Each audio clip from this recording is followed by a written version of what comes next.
I was hallucinating while I was in a jail cell. The worst thing they could have done to me is keep me away from medicine. It made me worse off than I was before.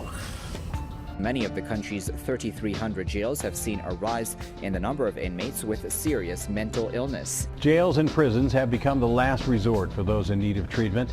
I think the jails and prisons are filling in the gap for services that people can't get other places. Chicago's Cook County Jail, the nation's largest mental health care provider.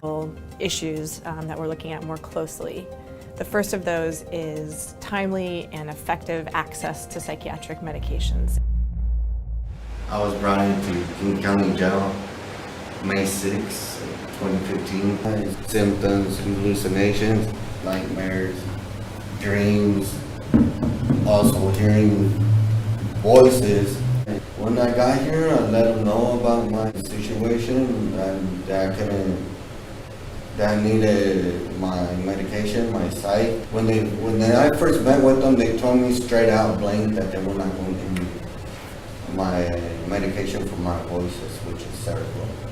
Mental health conditions, being confined in their cell by themselves for up to 23 hours a day.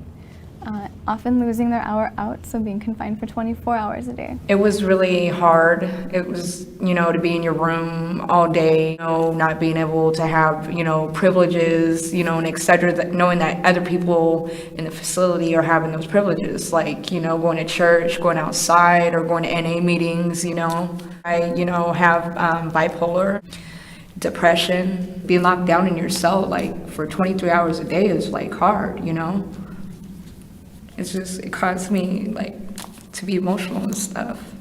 I was really surprised when she first left the jail and she came out because I've never seen her like that before. It was really scary to see her, and it was sad because she was shaking and she didn't seem normal at all. She seemed worse. She was on her knees and she was crying and she was just sitting in the same place just asking God why this is happening to her over and over again. No one made not one phone call to me about what they were going to do, how she was going to be released, what process needed to occur before releasing her.